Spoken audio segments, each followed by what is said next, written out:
Oh, baby. I guess the government's back. It's funny. Everybody waited for it to happen. They're like, yay. And then we're all moving on now. All right, back to other stuff. So the government's back. Yay for them. Congratulations.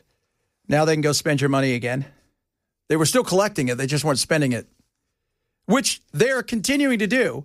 Well, we're already $1.8 trillion in the hole for just this year. Yeah, I know. So for those of you who think, oh, we're going to get this thing under control, we're not. Therefore, the $2,000 check some of you are hoping to receive, that should be a hard no.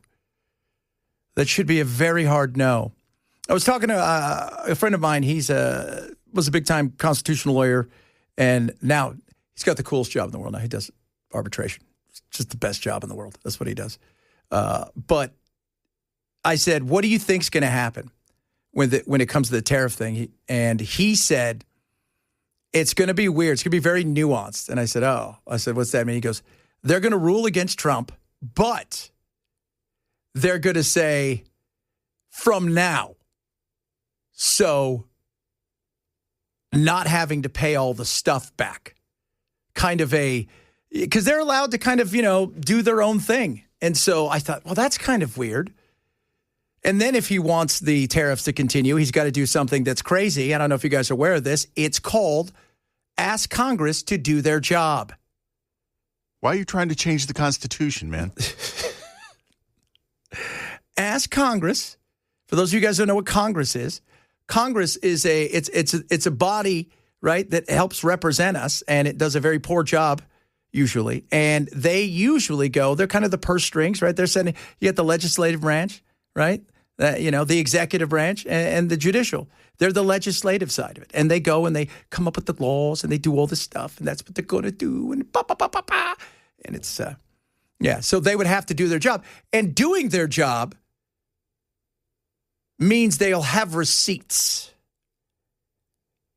And they don't like receipts because receipts, they like being neutral, right? Neutral being, we talk a lot, but we don't actually do anything. It would be like if you're Switzerland. It's talking a good game, and then when push comes to shove, you're like, oh, I don't want to be involved in something like that. You can't blame me. I didn't do anything. Yeah. Do you have any receipts for that, sir? No. Okay, then. Well, there you go. But the government shutdown, thank God, is finally over. Our long nightmare of... I was listening to Matt on the way home yesterday, and he's like, he said he had one time where it affected him. We did because of our daughter. But outside of that, I don't really remember anything, effect-wise. Do you? Do you have anything?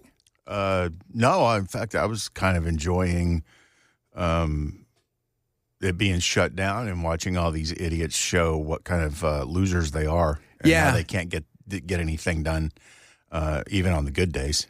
When you think about it, the stuff that was missed had nothing to do with people in D.C.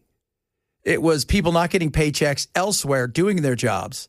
It had very little to do with what was going on in D.C. because D.C. is just, it's just theatrics. So that was it was good that it's over. Again, what do we get? And I'll tell you what, I do believe that it is going to come up again. And this, I would not be surprised if in the next go round, not obviously this is done, but remember, this is only through January that they eventually eliminate the filibuster. I bet you Trump talks them into it to eliminate the filibuster. Because otherwise he's just, he's sitting there going, I'm just, at this point, you're becoming a lame duck. Whether people want to believe that or not, all of them do. Every president does. They get to a certain point, it's like, ugh, now what? Because we're already talking about 2028. I get several texts a day from you guys going, what do you think of his Vance and Marco? Do you think it would be Marco and Vance? And people are already looking past that. And for Trump, I think, to do some of the things he wants to do, yeah. And he also, let's be real, you want to make sure that you're on the front foot of a lot of this stuff and keep it going. And I think he's going to hope that this is, them getting rid of this is going to help them tremendously. There's nothing in the Constitution about the filibuster. They put that in later. Our founding fathers understood the need to have the minority party have a voice and not to get run over.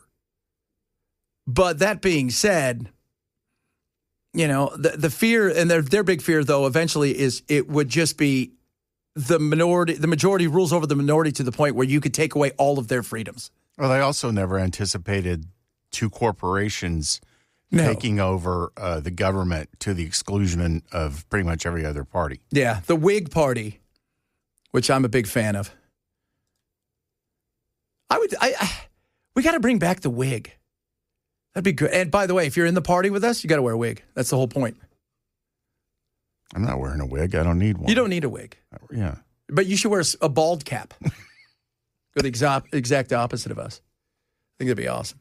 We got a lot of good stuff to get to today. Well, the Denmark thing is very interesting. They've done something there. And, the Brits and the Danes are having serious issues with immigration in two different ways. One of them is, England's big issue is what happened with the grooming gangs. That was the biggest issue with them because they have no trust in their government now because their government lied to them. Their government lived in a world of political correctness. Now nobody trusts them. Now everybody's turned on them, and now they're doubling down on the Brits, the English, their own sons and daughters, if you will. The Scandinavians have a different issue than that. But it's a very interesting thing. The whole thing is super interesting. And we're going to talk about the AI stuff is so awesome. Should I get my Epstein song? I got an Epstein song. You want to hear it? So let me see if I can pull it up here. I did an Epstein song today. So every time we talk about Epstein, we could play it. I haven't gone into Epstein yet, but let me see if I can find this thing. It is, dude, it's one of those things where you could start playing around with some of these things. And, within an hour, you're like, okay, I've done no work now. And my uncle's sending me stuff. Dude, try this one. So the AI stuff, the fear in Hollywood is so great with AI. And it's understandable because, the average person fears it. But, Hollywood always thinks they're above. Well, we're above the fray. Well, not so much. All right, so this is my Epstein song. Are you ready for it? Young Mr. Punk rocker himself, Bell. I put this together this morning. Let's have some fun.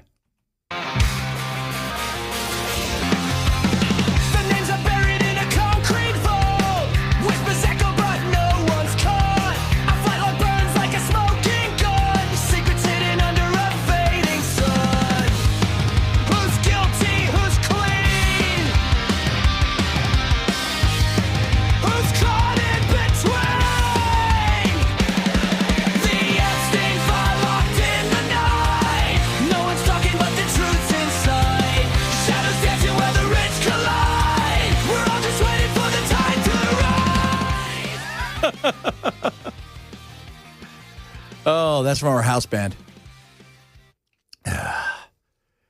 But you could become so obsessed with the crazy stuff with AI. I sit around and I do it all day. I play with AI all day. I've got this stuff and we work on this. But you can become obsessed with. I did so many of these songs, country, polka. I did a polka. I'm like, polka song, just like, and you start going through. It was mariachi. I'm pretty sure the number one song on the country charts right now is an AI song. Yeah, it is Rustin, I think it's his name, or Breakin' Rustin or something. We're going to play some of it later because of that's not only number one. You've got that other lady that's already getting radio play.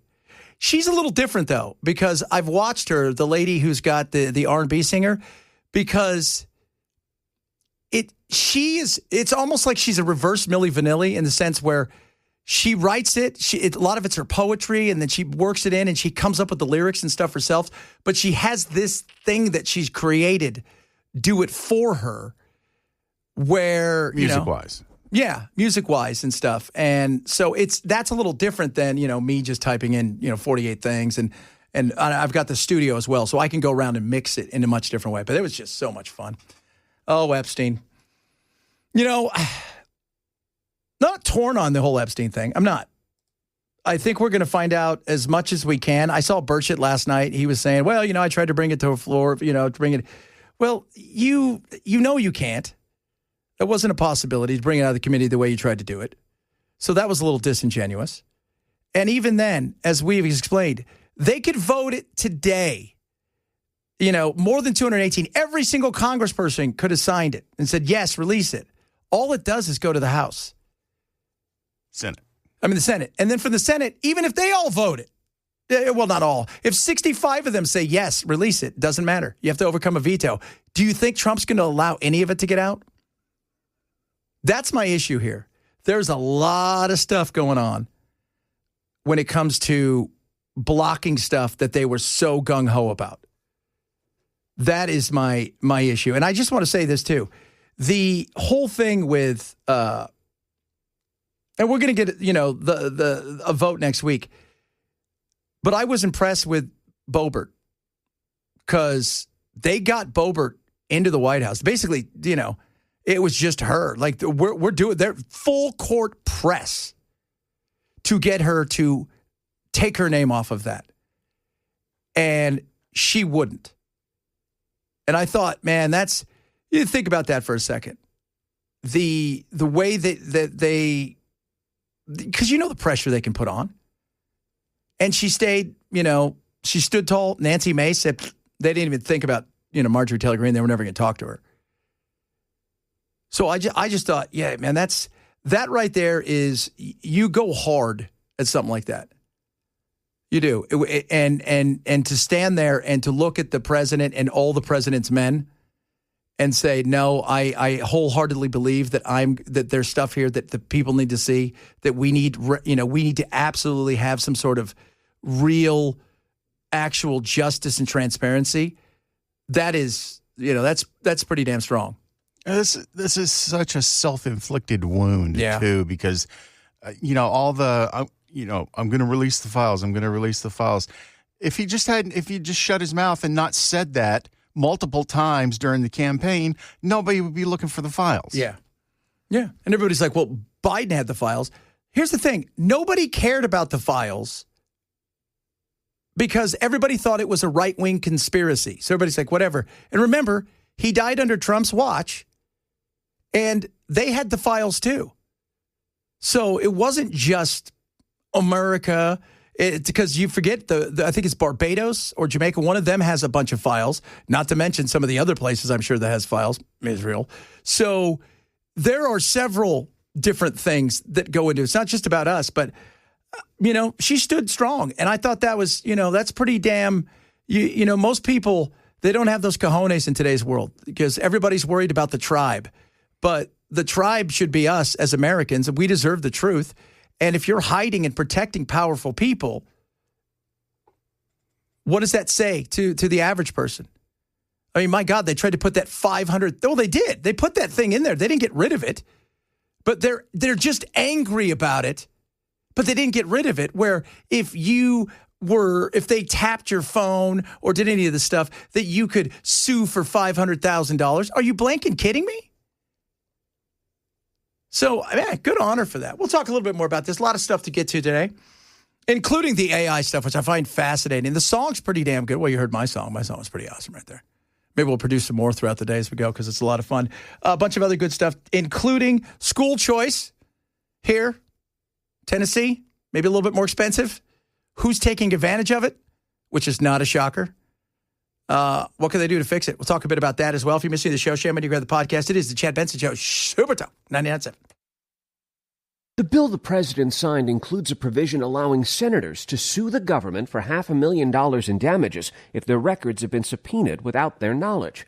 Republicans say special counsel Jack Smith sought court orders for the call logs of 8 GOP senators, and some of them say they're now likely to sue under the new law. But House Republicans are furious that the provision, which doesn't cover them, was added to the bill by the Senate, and Speaker Mike Johnson now says he'll hold a vote to repeal it. And he's not pissed because it's ridiculous, because they can subpoena us. They can do whatever they want to us. Hello, Eric Snowden, right? Well, the NSA's got all our records. Yeah. So the House is mad because they weren't included in it. $500,000. They're not even trying anymore. Why was there a number attached to the loss, to the ability to sue? Why would that not be determined by a jury? Because the goal is it's so little that they probably would just go, we'll pay it out. Well, who gets to decide that?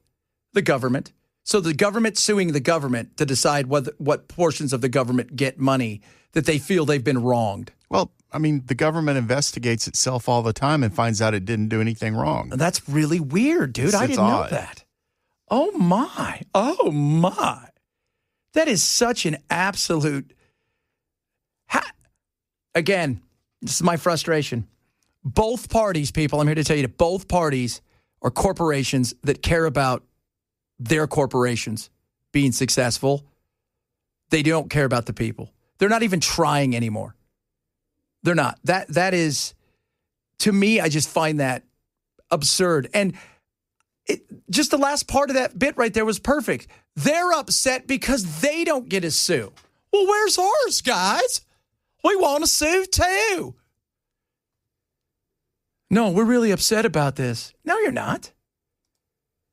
No, you're not. You're not upset. You're upset because you want to be part of the team.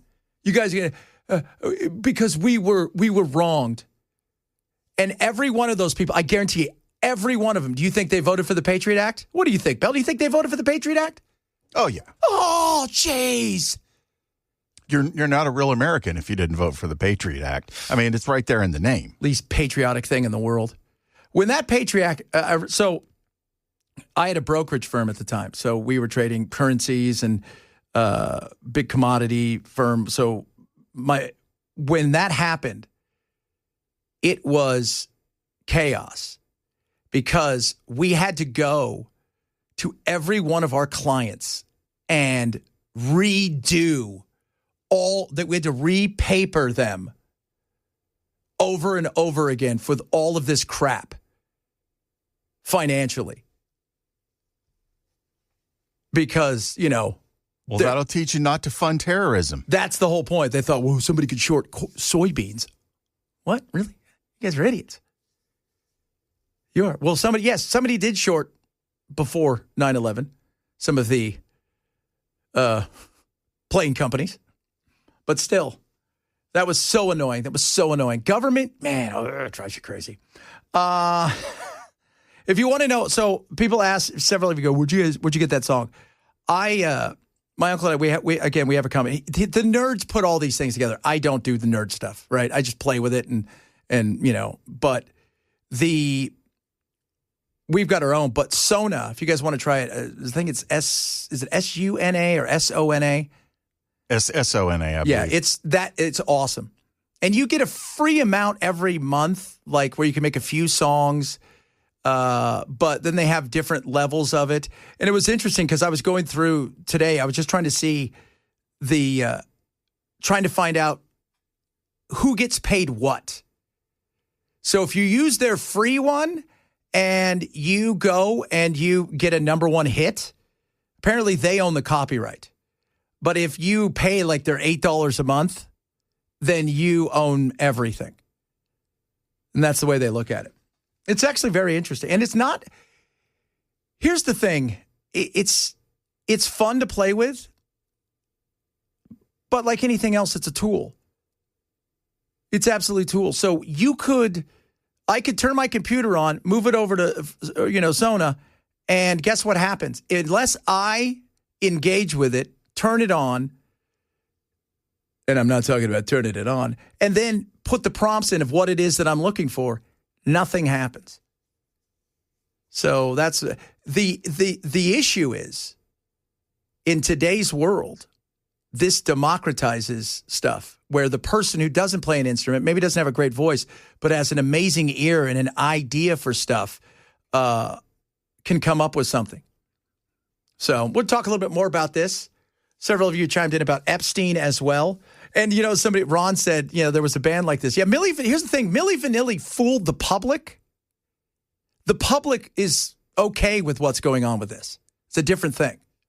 You can fool the public and that you can pay the price for it. But if the public's in on it, they're fine. Well, and Milli Vanilli, there were two people in the conspiracy lying to their audience. Yeah. There were people behind the scenes that actually sang those songs and sang them very well. And they were produced very well. It's just the two guys that you saw weren't the guys that did it. No. And you know what's crazy? Milli Vanilli got popped for it. He actually did it with another group that arguably was as big, if not bigger, back in the day. Maybe we'll talk about that. We got the AI stuff, too. It's interesting because celebrities now, it's this battle of voices and stuff like that. We'll talk a little bit about that, more on all the other good stuff going on out there. We got tons of social media. Reach out to us. At Chad Benson Show is my tweet verse. I don't really tweet much because everybody's just full of hate there. But, if you want to go there, you can check me out on Insta and YouTube as well, Chad Benson Show. This is the Chad Benson Show, Super Talk 99.7. Da, da, da, da, da, da. So, we're giving out lots of money for schools here locally, and that's an interesting thing. I'm big on school choice. I like the fact that people have opportunities, have freedom when it comes to their education. But vouchers and things, be honest with you, kids, when not done right, it is a situation where you look around and go, are we wasting money in certain situations? And this is going to be something over time. This is not a one shot. You got to learn from mistakes, and there's going to be some ebbs and flows in this thing. But there's no doubt that there are already some issues that, people are worried about when it comes to, what's going on here. Supporters call it education freedom. Opponents call it a handout to the wealthy. It's Tennessee's new private school voucher program, giving 20,000 students $7,300 each for private school tuition. Now, while the law allows for 5,000 more vouchers next year, the program could soon double in size, even as critics warn the state can't afford it. Catch a game on the hardwood at Raider Arena, and you'll see the writing is on the wall. Moore County's identity lies in its public schools. The hub in the middle of the wheel. And its sports. Let's go! So when lawmakers put on a full-court press to pass Governor Bill Lee's private school voucher bill, I don't think this is the right thing for Moore County schools. some folks here feared it would strip small public schools like theirs of needed cash. I really don't see how it can benefit public education. Well, I think it's fair. I don't think it was supposed to benefit public education. I think it's a fair question to say, for you to ask. But the answer, like Bell just said, is it's not supposed to benefit you. What it's supposed to do in theory is give kids in lower socioeconomic situations, as well as middle-class kids, opportunities to choose if they so desire and can get to and get into other schools that maybe have a better academic record with more opportunities. I mean, that's in theory what it's supposed to do.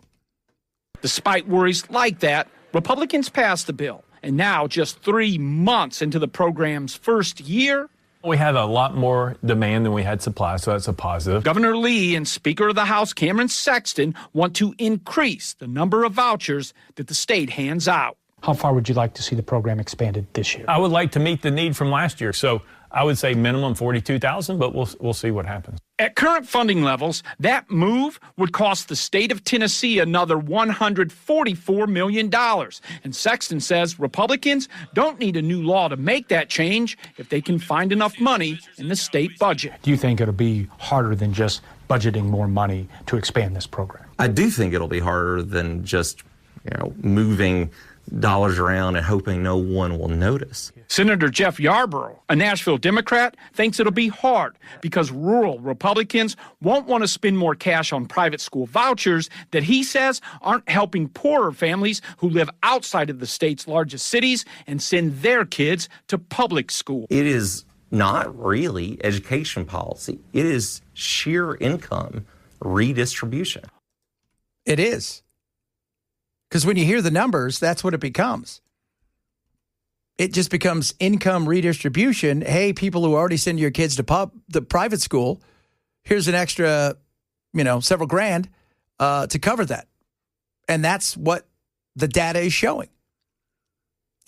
You may not want it. They could come and say, well, we didn't want it to be that way. Well, in the rural areas, and this was the problem with it, Texas tried this big time, and they killed it at the last minute because the rural areas, the same things we had problems with here, is the rural areas that only have one or two schools. They don't have a private school nearby. That money gets sucked away. And what do you have? You have people in big cities whose kids are usually going to private school already start to get the opportunity to, pay down some of that a little bit better. While the state didn't track the number of vouchers handed out to students already enrolled in private school, WSMV4 dug into the data that the state did release. It shows in the first year of the program, 75% of the vouchers went to just 10 urban and suburban counties, with the majority going to families with incomes above $170,000. What? No. And since 2021, those 10 counties have the highest private school enrollment numbers in the state, according to Private School Review. It is just Robin Hood in reverse, on steroids. You don't think it's fair, the criticism that this is just a handout to wealthy families to subsidize private school education? No, not at all. Sexton says to help more families needing financial help to pay for private school, the voucher application window will open earlier this time around and last longer. Hopefully with a wider window, we'll have more opportunities and it won't be as condensed for those parents. Wait, hold on a second. I just want to go over this again. So Sexton's saying to himself, well, if maybe the opportunity to get on the internet and to fill this out was longer, that those kids and parents would have an opportunity from the lower socioeconomic side of things to get on there and do what? What changes? If you don't have a local school, private school that you want to go to, there's no charter school for you to go to that's close by. You don't live in these areas where they have an abundance of these things for you to have choice. Then what? Out of curiosity. And if you can't afford, so it's like anything too. It's also getting into the school, all right? So you got to go there, you're competing. Then, this is something else that people forget. Not all these schools are exactly what you're getting handed. Let's say something's 15 grand, right? We're playing around with numbers. And 75, they give you 7,500. Well, you're still short 7,500. If you couldn't send your kid to school before because you couldn't afford it, just because you get a little help doesn't mean it's going to make it easier for your kid to get in. Does that fix the issue? Of course not. And so I don't think this is going to provide any opportunities for, rural families. And in places like Moore County, some fear they'll lose more than just educational resources. I do see how it could hurt us financially. They'll also lose funding for sports and the other things that make their schools special. Speaker Sexton told me in the second year of the program, the Department of Education will start tracking whether voucher recipients were already enrolled in private schools or if they moved over from public schools. As for when we'll know if this program is going to expand, that's all tied to the state budget. So we won't get a clear picture until lawmakers approve that budget, likely in late March or early April. It's just, it is frustrating. Here's the thing. We need great schools. We need kids to have opportunities in great schools. And the rural is a big part of it because it's very conservative out in the rural area. And you understand that. But it's also a lot of these places that it's not just about the poor, the rural. You may have a decent amount of money and live rural, but your ass isn't going to drive for an hour and a half to go to school. So you put this in a situation where, if you're taking advantage of it, you'd be foolish not to take advantage of it if you were sending your kid to school. We did in Arizona. It's funny, the first year, my wife didn't do it. She didn't know that she could apply because they thought it was mean tested. It wasn't means tested. So, and then I'm like, yeah, guys, take advantage of it. And what's happened in Arizona is they're basically all the stuff they said it was for is for these kids in underdeveloped areas, socioeconomically developed areas that were struggling. And this is going to help them. And who gets it? It's the kids that are already going to private school and their parents. And you'd be foolish not to take advantage of it. But they need to do a better job. They're already talking about expanding it. And you're like, well, let's do a better job. Let's make sure we got everything on the same page. No. That's not how government works. You put something in place, and if it doesn't work, you spend more money on it. Yeah. That's government for you. Yeah, that's government right there. You know what? If it doesn't work, throw more money at it. And if it doesn't work then, double whatever you threw at it. And if it doesn't work then, one more time, throw more money at it. But never admit it's not working. Never let them see you sweat. Never, ever allow them to see this thing not working. Always paint it in the best picture you possibly can. That's the best way you can do some of this. A lot of you chiming in about this. Again, we should always be pro-school. Here's my thing. With private education, it's a wonderful thing. If you can send your kids to private school. My mother had to send me to private school for a couple of years because no public school would take me. I got kicked out of districts. I had some issues. So all of them hilarious, by the way. None of them had to do with discipline. All just so fun. So even to this day, my mom goes, you didn't try very hard, but you were funny. I'm like, I know. But the issue with public schools is, in many cases, there's the public school teachers and the unions and stuff, and it's not the teacher's fault, but a lot of times, the battle that goes on, it becomes so political, and it's never about results, which is all that should matter. What are the results? How are the kids doing? Failing schools need to be closed. Successful schools need to be studied. Teachers need to be rewarded that are doing great. Ones that suck need to be gone. It's the common sense thing that has eluded politics for years. I don't know what happened to it. Maybe they should pass a bill where they got to go find common sense. And yeah, if you're sending your kid to public school and you have a chance to go grab some free money because you're already paying for it, do it. You'd be foolish not to. But it's the law of unintended consequences. You know what's going to fix this, right? More money. More government. More government. More government. We need more government.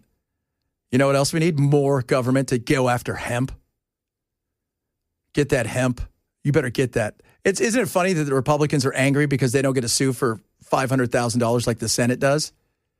But none of them are pissed off about the fact that they continue to come down on the hemp industry. Oh, by the way, they just destroyed an entire industry. Do you want to know who funded the fight against it? Big weed. Weed? Big weed. Giant, huge, massive distilleries and growers who aren't selling to the gas stations, who aren't selling to they didn't like the competition. They want you to come to their private establishment that's over 21, not the gas station. Isn't that crazy? So Mitch McConnell is pro-weed. He's pro-money. He likes green. What a scumbag. Yeah. Somebody just said John Fetterman fell and hurt himself. Yeah, he had a fall when he was walking outside his house, and they took him to the hospital just out of an abundance of caution. Oh, yeah. Well, we remember that. Remember that 2 weeks out of an abundance of caution, just until it goes down, and then we'll reopen. I think he was walking with the same guy Ace Frehley was. God, so many people. So many people falling down. All right, coming up, good stuff still on the way. I give Trump a lot of crap, as I should, because I think at times he just makes his life a living hell. But there are some things you just sit back and you go, yeah, this is why Trump. It's just a little bit different at times. And this was really cool. We'll do that straight ahead. Chad Benson Show, Super Talk 99.7. Well, now that the government shutdown is over, what can those receiving SNAP benefits expect? A deadly crash this morning in Montgomery County, and a Tennessee high school basketball program is under investigation. We'll have those stories coming up at the top of the hour on Super Talk 99.7 WTN. I give Trump a lot of crap at times because I think he deserves it. I think we have to keep our leaders, no matter what side of the aisle you're on. You just want to make sure that you keep your leaders in check, and you want to make sure you can call them out if they do some stuff that's good. You definitely call them out. If you just, because otherwise it's insane, right? Because you don't want to be those people that have Trump derangement syndrome, whether it's he can only do good or only do bad, but he's a human, and one of the things we like about the fact that he is different than everybody else, and I love this. This is Ozzy Osbourne's family. I think it was just Jack and Sharon Probably one of the dogs. They have a lot of dogs. Hi, Sharon. It's Donald Trump, and I just wanted to wish you the best and the family. You have great food. Ozzy was amazing. He was an amazing guy. I met him a few times, and I want to tell you, he was unique in every way and talented. So I just wanted to wish you the best, and it's a tough thing. I know how close you were, and whatever I can do, take care of yourself. Say hello to the family. Thanks. Bye. Love him or hate him, he didn't have to call and leave a voicemail. Listen, when it comes to politics, we know nobody comes out a winner. Yeah. And I think Sharon was trying to say, I know him, and not in the political sense. And he's a different person. And he didn't have to. And he took the time out. And I think that's kind of that's a cool thing. And they didn't have to do this either, which I thought was neat. Shows a different side. They have different sides. And so it's just a very, I thought that was kind of cool because, Ozzy, as you were talking about today, because now we're starting to find out that so Ozzy went through, he fell. So what we're finding out, apparently everybody falls. He fell. Yeah, everybody falls. And how bad did he get hurt? He cracked a vertebrae, but he didn't realize it. And when they went to the hospital, the doctor at first was like, well, we can go in, and basically they were talking about doing a fill and repairing the bone with a fill product. And as they got closer to doing the surgery, the doctor was like, I can't work on him. He's too weak. He might not come out of the surgery. So they went and got a second opinion, and the doctors were like, oh, yeah, we'll do it. No problem. And the surgery messed him up even more. And apparently the anesthesia had a negative impact on the progression of his Parkinson's, too. So it exacerbated it. And while he was trying to heal, he got sepsis, which almost killed him. Which I got to be honest, at his age and what he's going through, I'm surprised he survived that. They thought he was going to die back in March, and that they weren't going to end up having the Back to the Beginning show because of that. But he recovered enough to be able to go up there and do it. Yeah, man, it's when you think about it, because how old was he? 70? 74, I want to say. Which is a little younger than the average person, average male. I think average male dies at, 76? But if you add Ozzy years onto 76. He was 153 years old. That man lived 5 lifetimes. 5 lifetimes. 5. Hey, Sharon, it's me. I just want to tell you, I know he bites the heads off of bats, but he was a good guy. I liked him.